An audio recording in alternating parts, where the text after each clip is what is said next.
모르긴 뭘 몰라요. 처음에는 모를 수 있지. 하다 보면 모를 리가 없어요. 아니 그럼 이게 정상적인 알바로 보여요? 여러분 조심해야 돼요. 몰랐다는 말은 무죄를 주장하는 거예요, 법적으로.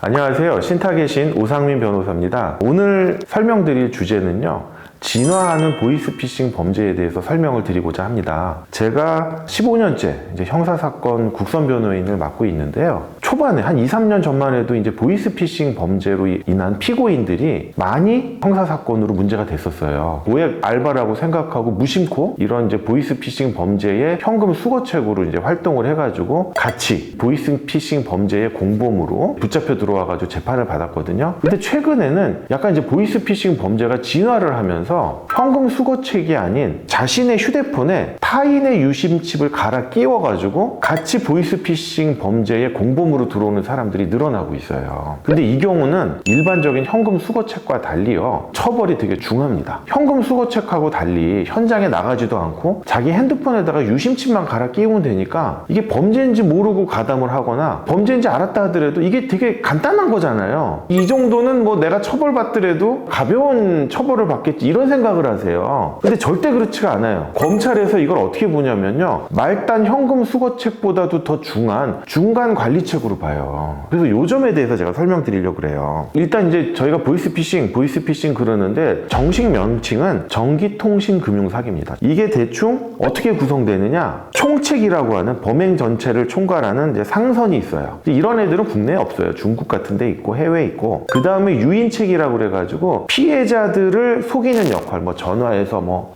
엄마 나 어디 붙잡혀 있어, 또는 뭐 대출 뭐 갈아타시면 좋습니다, 이런 식으로 유인책이 있습니다. 그 다음에 모집책이 있는데요. 모집책은 뭐냐면 이 범죄에 사용되는 휴대폰 또는 유심칩, 대포통장을 모집하는 역할을 하는 애들이 있어요. 그 다음에 이제 인출책 및 송금책이 있습니다. 범죄 피해자들이 보낸 돈을 인출해가지고 뭐 해외 계좌든 다른 범죄자의 계좌로 송금하는 역할을 하는 사람들이에요. 그 다음에 이제 중개소 관리책인데, 요즘 이제 구글 메시지 페어링 기능을 통해가지고 해외에서 오는 문자나 전화를 국내 휴대전화 번호를 이용해가지고 마치 국내 번호인 양 해가지고 메시지나 전화를 보내는 그런 역할을 해주는 거예요. 이게 이제 중개소 관리책이고, 제가 지금 말씀드린 자기 핸드폰에 유심칩 갈아 끼운 경우예요. 그 다음에 이제 마지막으로 현금 수거책인데, 피해자들을 직접 만나가지고 현금 수거해오는, 이 사람들은 뭐 얼굴이 노출돼 있으니까 잡기 너무 쉽죠. 그래서 예전에는 이 사람들이 많이 처벌이 됐어요. 근데 지금은 보이스피싱 범죄가 진화해서 현금 수거책도 필요한 범죄가 있지만 현금 수거책이 필요하지 않은 보이스피싱 범죄도 있단 말이에요. 이런 중개소 관리책을 통해 가지고 뭔가 문자가 가면은 이제 링크를 타가지고 접속을 한다거나 아니면 다운을 받아가지고 거기서 그냥 순간적으로 핸드폰에서 막 자동으로 해킹 프로그램이 심어져가지고 인출이 된다거나, 또는 전통적인 방법이긴 하지만 아까 말한 중개소 관리책을 통해서 연락을 해서 현금 수거책이 직접 방문해가지고 그 사람을 대면해서 현금을 받아오는 경우가 있는데, 여러분 현금 수거책 같은 경우에는요, 어떤 식으로 피해자를 유인했냐에 따라서 사기죄나 공갈죄가 돼요. 말씀드린 대로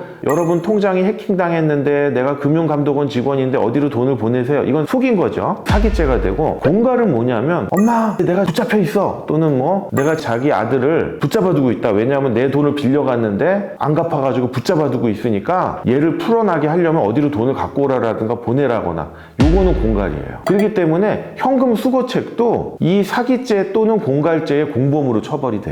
그럼 중개소 관리책은 어떻게 처벌되느냐? 마찬가지예요. 이 보이스피싱 범죄의 공범이잖아요. 그렇기 때문에 중개소 관리책도 아까 말씀드린 어떤 식으로 피해자를 유인했느냐에 따라서 사기죄나 공갈죄의 공범이 됩니다. 그 다음에 여기에 추가적으로 전기통신사업법 위반이 추가가 돼요. 왜냐하면 내 핸드폰에 정해진 유심칩을 안 쓰고 타인의 유심칩을 갈아 끼워가지고 범죄를 저질렀기 때문에 전기통신사업법 위반이 되는데, 이게 또 왜 문제가 되느냐, 피해자들한테 전화를 걸 거 아니에요. 거는데 어떤 사람은 속는 사람도 있고 안 속는 사람도 있겠죠. 아까 말한 사기죄나 공갈죄는 속아가지고 돈을 뜯긴 사람들한테만 성립이 되는 건데, 전기통신사업법 위반은 뭐다? 그냥 전화 걸면은 다 전기통신사업법 위반이에요. 그 한 통화가. 그렇기 때문에 중개소 관리책은 말단 현금 수거책과 달리 엄하게 처벌됩니다. 저희들이 구치소에 가서 접견하잖아요. 몰랐대요. 자기는 그냥 고수익 알바인 줄 알았대요. 모르긴 뭘 몰라요. 처음에는 모를 수 있지. 하다 보면 모를 리가 없어요. 남의 유심칩으로 갈아 끼우고 그거를 24시간 켜놓고 그 다음에 이동하면서 적발되지 않을까. 아니 그럼 이게 정상적인 알바로 보여요? 그리고 돈도 많이 줘. 이게 말이 안 되잖아요. 여러분 조심해야 돼요. 몰랐다는 말은 무죄를 주장하는 거예요, 법적으로.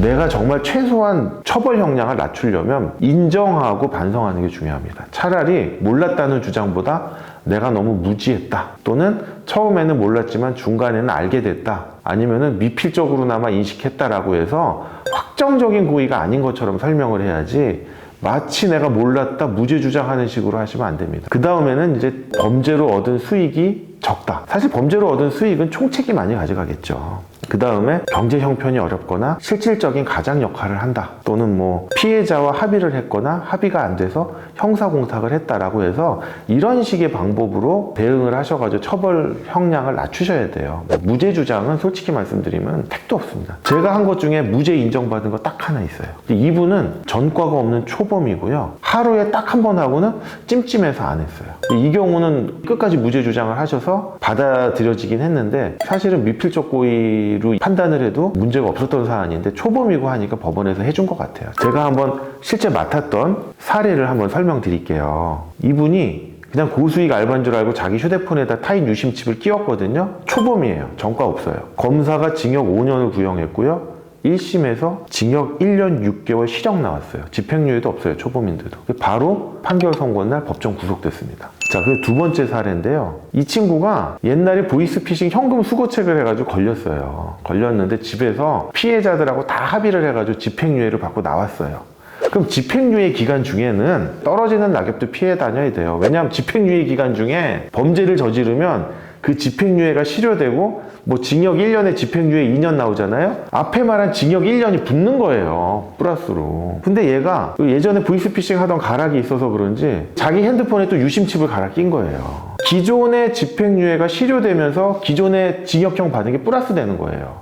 그럼 1심에서 징역 2년 6개월 나왔어요. 그리고 예전에 받은 징역형 추가돼요. 2심에서 또 어렵게 한 200~300만 원 들여서 형사공탁을 했어요. 형사공탁을 하니까 2개월 줄여가지고 징역 2년 4개월 나왔어요. 원래 검사가요 징역 7년 구형했어요. 왜냐하면 한 번 집행유예로 선처를 받았는데 또 보이스피싱을 했으니까 징역 7년 나올 수밖에 없죠. 그런데 징역 2년 6개월 나온 게 왜 그러냐면, 이 부모님이 예전에 보이스피싱 현금 수거책 범죄한 거 있잖아요. 그거 피해자들하고 합의하느라고 돈 다 쓰셨거든요. 그래서 힘들게 집행유예를 받았는데 또 범죄한 거잖아요. 또 범죄를 하니까 이분이 또 없는 돈 마련해서 피해자 전부하고는 못했어요. 왜냐면 너무 규모가 커서. 일부하고 합의해가지고 그나마 징역 2년 6개월 나온 거고, 또 줄일 수 있는 방법이 합의 아니면 형사공탁이거든요. 그래서 합의 안 된 사람들 위주로 해서 형사공탁 했어요. 그래가지고 또 2개월 줄인 거예요. 근데 그렇게 줄이면 뭐합니까? 그 집행유예가 날아가 버렸잖아요. 그러니까 여러분 정말 보이스피싱 범죄는요 가담하셔서는 안 됩니다. 절대로.